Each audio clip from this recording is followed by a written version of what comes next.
Today I want to talk to you on traits every powerful female should live with. Traits that every powerful female will live with, would lead with. You know, it's easy for some people to just exist. It doesn't really bother them about going further in life. It doesn't really bother them about overcoming. It's just to exist. They won't be. It doesn't bother them. It does not bother them. It does not bother them. Easy to exist. You know, I watched my mother-in-law with great interest, and I remember her telling me how she started to get what she had. She said she left Togo. She's from Togo. She left Togo to come to town. She said there was nothing much going on in Togo at that time. She left Togo to come to town. And she said she had a Five Roses bag. That's why she left Togo with just a few things. And all she knew, she had an uncle who used to work taxi around the Queen's Park Savannah next to a hotel called Queen's Park Hotel. And she says she heard about an uncle there, and she thought that going by this uncle, she would be able to meet him by the taxi stand, and for some reason, he would help her to stay at his house.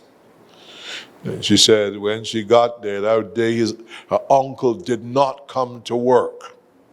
Didn't come to work taxi. So she said that night she slept on the bench around the savannah. And she stayed on that bench. Now I'm talking about a woman who later on in life had built apartments, lived in a 4-bedroom house. And she couldn't understand when I got married to her daughter, who is her only child. Neither her father couldn't understand why it is I did not want to live there.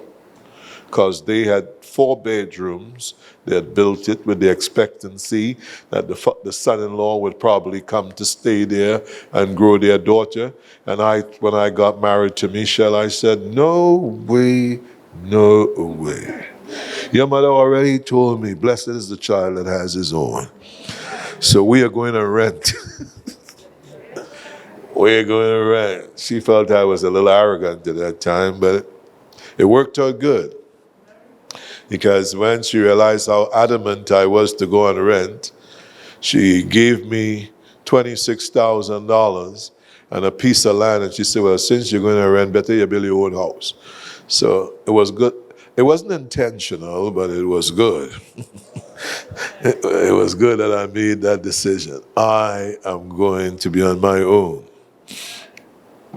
Now, not everybody have that kind of blessing, but I just used her as an example of how people can lead their lives with traits, that will help them to become better than they presently are. Now, the woman with the issue of blood found in the book of Mark, chapter 5. Mark chapter 5, we read about this precious woman with the issue of blood, Mark chapter 5, and we take it up from verse 24. That Jesus was in the place where much people followed him. And thronged him. They were all over Jesus. People were all over Jesus. And Jesus had this crowd all over him. But the Bible says a certain woman in the next verse. A certain woman. Watch that clause. A certain woman, not any kind of woman. This is a certain woman, not any kind of woman. Listen to me. When a man or when a good girlfriend, I'm not talking about anything that deals with lesbianism. I'm talking about sometimes you have a good girlfriend you can count on. Amen. It's like what the Chinese proverb says. The Chinese proverb says, you choose your horses from thousands, but you choose your friends from tens of thousands. Choose your horses from thousands, but you choose your friends from tens of thousands. Because the people that you bring in your space is important to you. So, but I'll tell you about but when a man finds a certain kind of woman, it just brings him to the place where he wants to sing. Something in the way she moves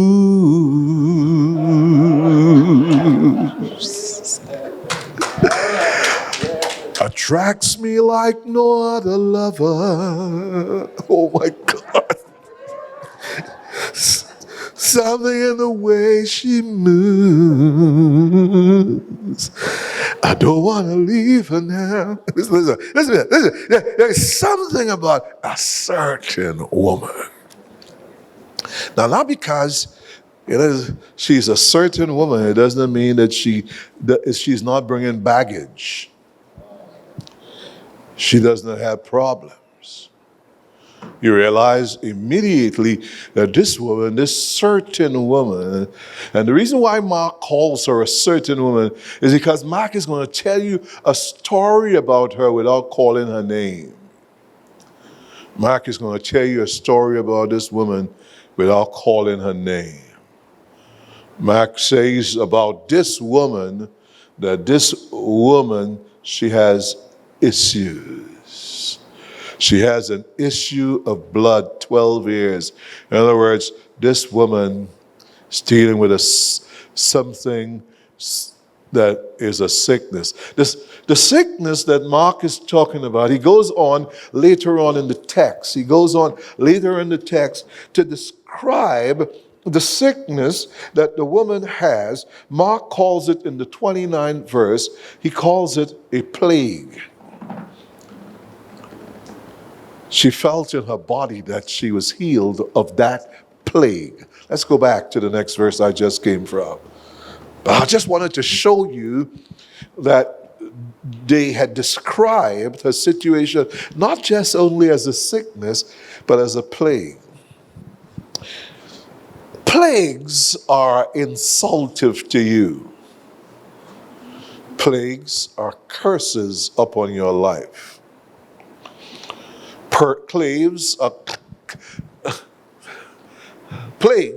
is unwanted.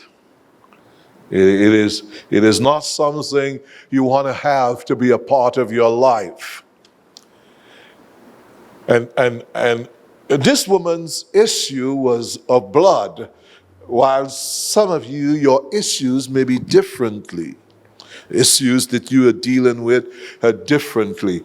I had a woman who came for counseling with me a couple of days ago, and this woman that came for counseling with me, she told me, she said, Pastor, you would not like to be in my house. My husband is a character that I've been living with for over 14, going in 15 years. And I don't know how I stayed with this man. I say, you loved him first? She said, yes. I say, he loved you? She said, yes. He was crazy about me. He said, listen to me. I was just the kind of woman he said he wanted. He said, but after I got married to this man, this man turned to be one of the most wickedest men I have ever lived or heard or seen. I said, he that bad? She said, Pastor, I tell you how bad he is. He does nothing more than bring food to this house. and have given us a house. And he said he's so calculative. He'll buy me a new car, but he will not allow me to leave the house without his consent. And she said, well, he will not allow me to even take a class because he feels that his relationship is going to be threatened. And he doesn't even want me to work because he doesn't want me to improve myself, because he's afraid that somebody else may just have me out there and I leave him. And he said, when I talk to him, he beats me.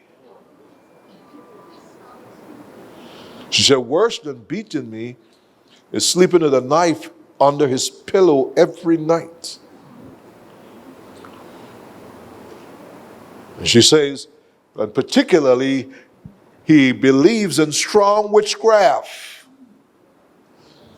He believes in going to the top of the obeah man that you can find, or woman, and he gets all these smelly things, and then he comes to bed sometimes where he greases himself with the greasy things he gave them. And he says, you can see the evil in this man. And she said, one time after beating her, he said, I'm going to kill you and the children. And she said, for days now, I've been sleeping standing up. And he would wake up in the night and he would roll over. And he will watch me when he wake up and check to see if his knife is under his pillow to put fear in me. And he said, I would stand there and I would watch him. I said, this man forget it have a thing called hot oil, boiling oil, and hot water. I said, I'm not recommending that, you know, but sometimes. So, Father, you think I'm recommending? No, I'm not recommending that. Amen. Huh? I said, so what do you want me to do? She said, well, Pastor, I'm believing God to deliver me from this thing. That's why I come to you for prayer. I want God to deliver me. So I was wondering if she wanted me to pray a prayer debt or a prayer conversion, one of the two, amen, a prayer debt or a prayer conversion. Because that's a horror. That's a horror. That's an issue by itself to be living with. When I was through praying and counseling a woman, I wouldn't tell you what I counseled and told her.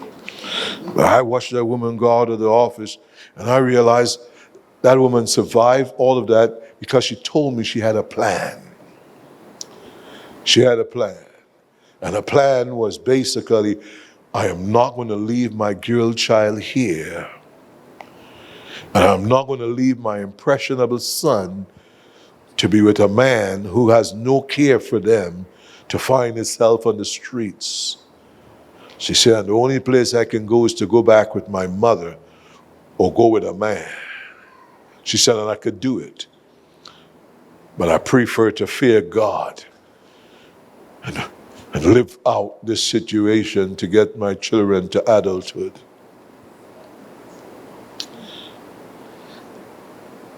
Every single one of us and every single one of you are going to face not that kind of issues, but you're facing issues and you're dealing with problems, not necessarily with men per se, but you're dealing with them in the workplace, you're dealing with them in your health, you're dealing with the situations in your health, you're dealing with situations mentally, how you're going to cope with your situations that you're facing in life. You're dealing with situations financially, you're dealing with all, and listen to me, there are some things that are going on in your life. It's like a plague. It is insulting to you. It is insulting you. It is damaging your life. You want answers. So the next verse says, in fact, this certain woman, let's go back to the verse. This certain woman, she came up with a plan in the 28th verse. In the 28th verse, this certain woman says, if I may touch Jesus' clothes, if I may touch Jesus' clothes, I shall be whole. If I can touch Jesus' clothes, I shall be whole. This woman realized that she ain't whole. How many of you here today, you are dealing with the issues in your life and you realize, let's be honest, I ain't whole. I need to be whole. This woman say, touching Jesus can get me whole. I'm glad we are in church here, amen, at Covenant this morning, and those who are listening to me on social media, on Facebook, in live telecasts, that I want you to know in touching Jesus, you can be whole. Now, this woman was cognizant of what she had to go through to touch Jesus. She looked at her condition. She looked at her condition in the 25th verse. Amen. She said, I got this problem. In the 26th verse, she looked at her condition and she said, in my condition is that I try everything. Many tries I made with the best where I can get help. It didn't work. Right now, I have no money. Now, some of you think that having money is having $1,000. Having $1,000 and having no money. By the time you have to pay rent, that can't even pay rent.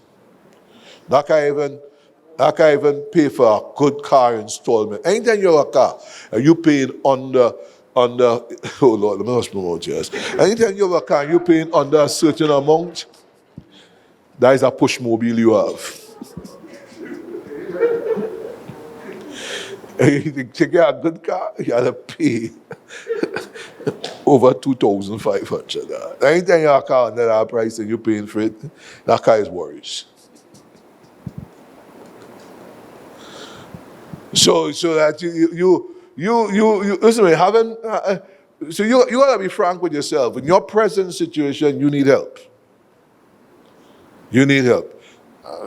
My car, I pay that kind of money for my car in the higher category, and I still need help. To tell you the truth, if you give me an offering here today, they'll go help me out real good. I'm not talking about getting the church one. After you take up the second offering in the church, you take one for me personally. I ain't refusing it at all. Amen. I ain't not refusing that. Where you say it? I ain't refusing that at all because I need help. That's the truth. Amen. That's the naked truth. I need help. But I go into Jesus because there are many people who cannot help you. So you have to look to Jesus for a supernatural way out. There are some situations that is literally, as I said, it's a plague. What you are facing is insultive to you. It's evil circumstances that you are surrounded by. Evil circumstances. I had a situation I dealt with a woman this week. It was possessed with a devil. And bad possession. That bad possession. That deliverance that we had to take to bring to that woman. My office is two rooms back there. 2 rooms back there. And people who were to the back of the church were hearing that woman bawling from my office when the demons were coming out, because those demons were violent demons. That woman was under a circumstance that was controlled by a principality that was tearing her, sucking her, destroying her. And now listen to me, an amazing, beautiful, gorgeous woman. You wonder how a devil could come and treat a woman like that. But the devil is no respecter of people. The devil is no respecter of people. So when that devil, amen, That devil wanted to strip that woman. I counseled the woman, and I found out all that was going on with her. And that devil was about to take everything from that. Even her job, she was going to be placed in a position, if she continued not in that situation, she would have lost. She was going to lose her job. But that's a situation that this woman realized that. Watch the text. And had suffered many things of many physicians, and had spent all that she had, and was nothing better, but rather grew worse. Rather grew. Some of you, if I have to sometimes look for a word to describe some people's situations, and some of the words that I look for sometimes, it may not even be in the dictionary. Amen. Your situation has gone wasara. Can't find that in the dictionary. You're a wasara. Worse yet, if you're not a wasara, you're a safara. Safara. But you got to believe God for a supernatural deliverance. Because there is the stripping demon. Stripping demon. It's a plague. It's a plague. It strips you, a stripping demon. And that's why Mark referred to this woman's situation as a plague. The woman's situation is a plague. She's being stripped. She's being stripped. She's a sufferer. She's being stripped. But Jesus, she said, my object of faith is not a fetish. My object of faith is not a man. My object of faith is Jesus. I want you to know, my precious friends, today, amen, that you got to have a relook at this woman there. And I'm going to quickly run through it so I can get you home in time. Amen. Because I'll tell you the truth, I don't cook already, you know. I get up early this morning. I have an empty nest, so I have no children home. Amen. No grandchildren, no children home. So just Sister John and myself. So I get up early because next thing I get in trouble because our woman come home from church and I have no food. So I was up early this morning cooking. I done do my stewed turkey, my baked chicken, my callaloo with crab in it too. Amen. And I'm a macaroni pie finish as well. I'm a steamed, because I don't want to forget, I leave the steamed vegetables on the stove because I don't want to come home and next thing you know, amen, I reach in, I rush in and I look for this. So I leave all these steamed vegetables and thing on the raw vegetables on the stove just to steam it.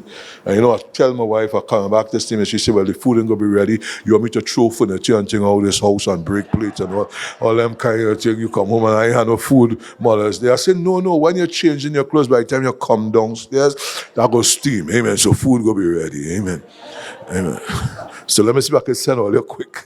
I took 1 minute to tell all of that. In 1 minute. In Ireland, just 1 minute I took to tell them that. I smart, yes, me, amen. I cooking first before I come, boy, amen. Because the Mother's Day, that woman go home and no food is worries there. So yeah, amen. So that the situation has gotten worse. But this woman was smart. Watch this one. I'm going to give you the 7 of them quickly. This woman recognized, this woman showed me that she was a woman of strength. She was a woman of strength. Amen. She was a woman of strength. You say, Pastor, how you know she was a woman of strength? I'll tell you how I know that she was a woman of strength. Is that this woman, amen, saw her opposition. Verse 27. She saw opposition. And when she had heard of Jesus, she came in the press. And she said, I want to touch his garment. I want to touch Jesus. This woman demonstrated, number one, she demonstrated strength. Remember, she's losing a lot of blood, 12 years. She's in a bad state. But this woman said, I'm going to be a strong woman. I want to encourage every woman here and every brother here today. when you're facing a curse, so you're dealing with an insultive situation in your life, wherein, my goodness, you're having a struggle to get out of this, you gotta have a God-given strength. You gotta have a strength. You gotta tell yourself, I'm gonna beat this. And then another thing I discovered about this woman is that this woman had perseverance. This woman decided, I'm going to persevere. I'm going to persevere. I'm going to get, you see me, I am going to get what I want. I'm going to get what I want. This woman literally created an empowerment within herself. I'm going to beat this situation. I'm going to beat this situation. I'm going to beat this issue in my life. I'm going to do it. I'm just like that woman who walked into my office, and just like the other woman who walked into my office, that she came with her mother, and they both decided that they ain't accepting what this devil doing to them. The nice part of this story is that these two women that came and dealt with this principality over the week gone there is that they had come to the point where they said, we ain't taking this no more. We are not taking this no more. And this woman, fourthly, developed an adaptability to the crowd. I know people want to get past me, and I know people want to touch Jesus and rub up on Jesus, but none of them want to touch Jesus like I want to touch Jesus. You have to tell yourself that you're going to touch Jesus like nobody else will touch Jesus because of what you want. Of what you want. So you have to develop an adaptability that you could fight anywhere. Listen to me. When you see long ago, I get in a crowd and I want to go into a big, anything big. Anything big. I used to beat pan, and when come carnival time, I want to go around certain competition and thing. I learned the secret of how to work a crowd, you know. I get in a crowd, so me don't push nobody, you know. I let the crowd push me.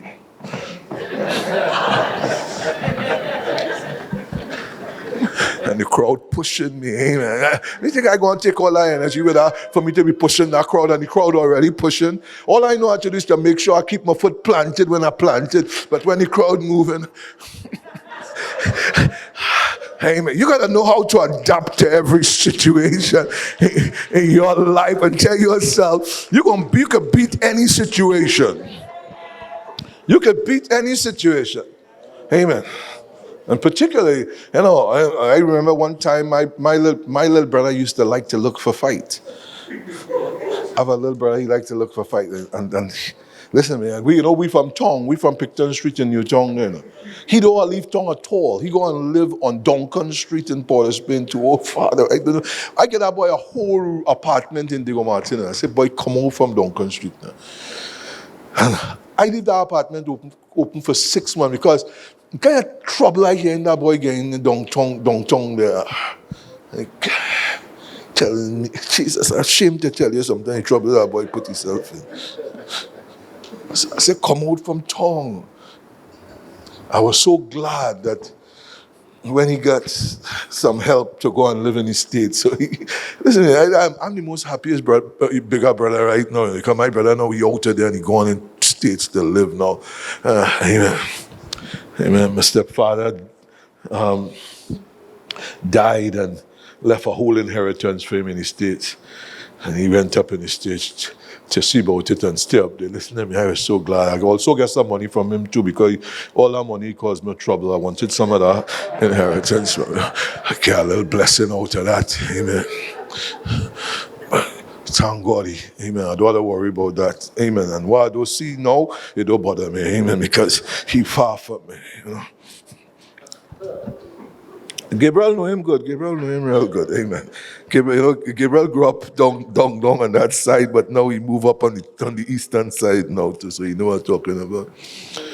Amen. And when you are dealing with major problems in your life,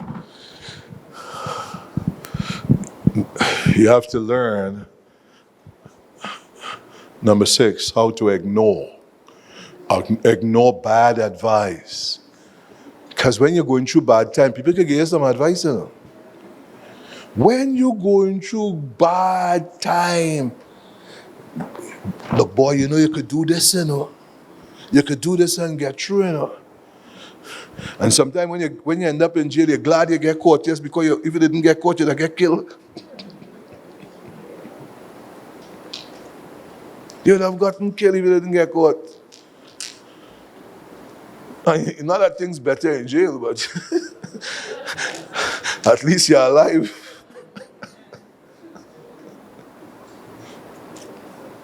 So you have to know what it is to ignore bad advice.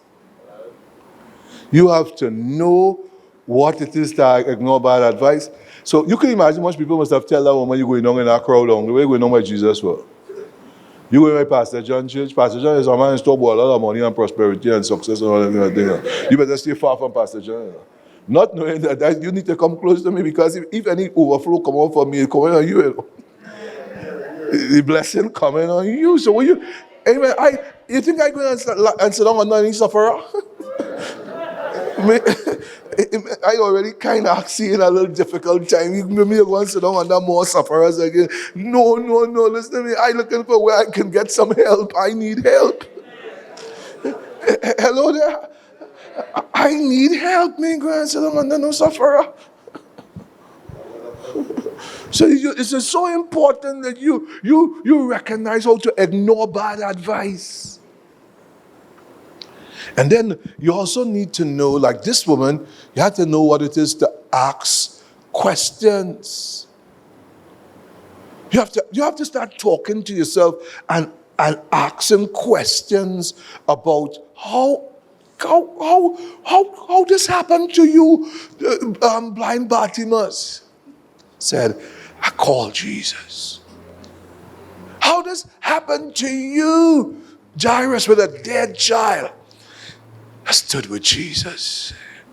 And when everything looked dead, he told me, only believe. Fear not, only believe. You have to ask questions about how Jesus, amen, was able to calm the storms of the sea that was impossible and make, amen, and make peace in the troubled waters of life. And then lastly, in fact, I missed one. I shouldn't miss this one. So I'll throw it to you before I come to the last one. You have to know what it is to have grit. Gotta have grit. If you listen to me, when I was going through when I was at school studying. I was studying, and my same little miserable brother. Although there's plenty of us, but somehow both of us was bad alike. So I'll tell you the truth, amen. So he was like my shotgun partner. Amen. So we remain close. He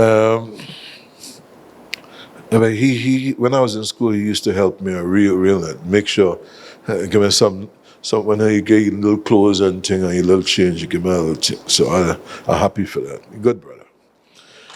But the thing about it is that you have to know what it is in the difficulties of your life to have grit.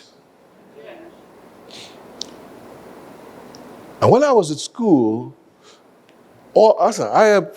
my school, the fellas left all kinds of college and university and studying, and I just tell myself, I ain't here to get no honors.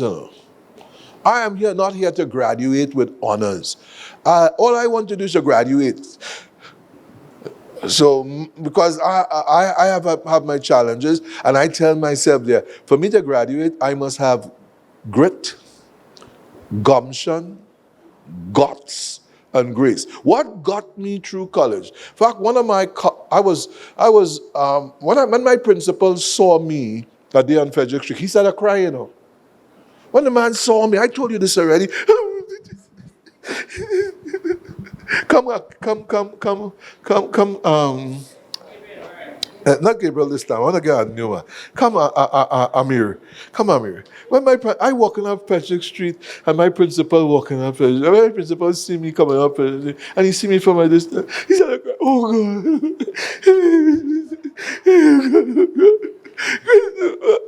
oh God, he watched me. Christopher, oh God." I said, what I did, my principal, for him to be standing up by the corner of Queen Street and Frederick Street, crying so loud in the street. Poor little old man, Mr. King. Every time I see you on TV, I said, Lord, I said, well, okay, cool, it's TV, he see me.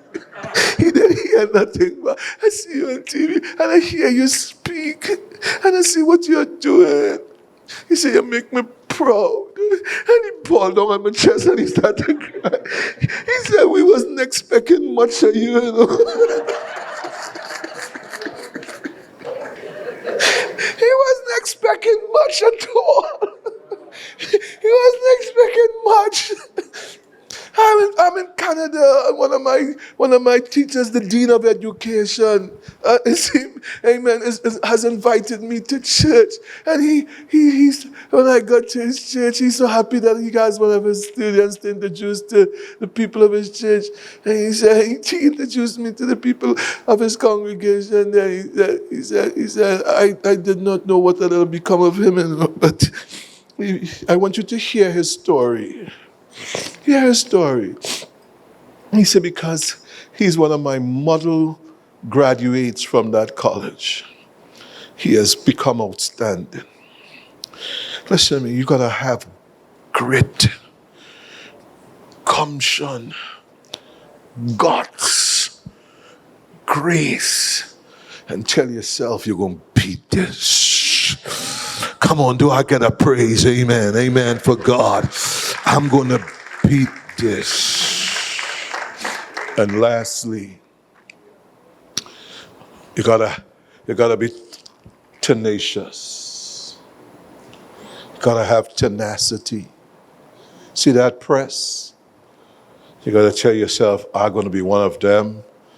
Verse 28, I am one of them, going to be made whole. I am going to be made whole. As you face the week ahead of you, as you face the life ahead of you, you got to tell yourself, I'll be made whole. I'll be made whole. I'll be made whole. I'll be made whole.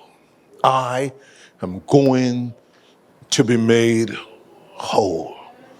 I can change.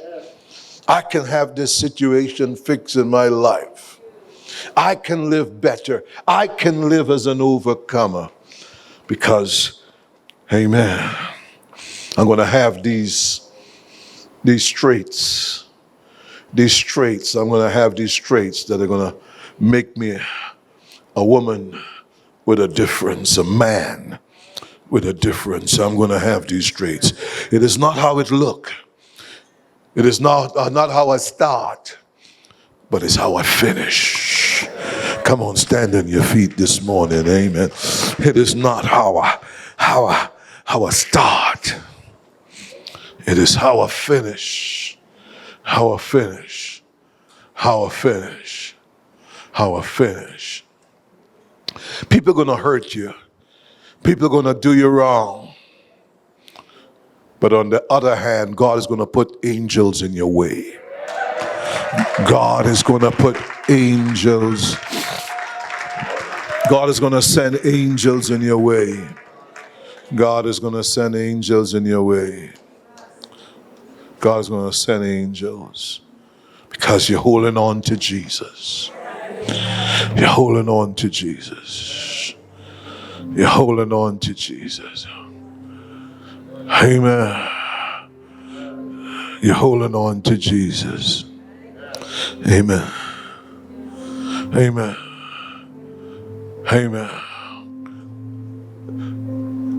God's going to help you. God is going to help you. He's going to help you. God is going to take your crooked and broken life. He's going to heal you. I want to send you home. So let's leave the big prayer, amen, where I can personally touch people's lives for next week, God's willing, Wednesday and Saturday and Sunday, because I want to send you. But I want you to pray a prayer now that will be enough to get you going. To get you going. You know, the deceased Samuel Dyer, the deceased, sang a song, one of his anthem songs, about, being in the back and not being the best. But God is the one that can help you in that situation.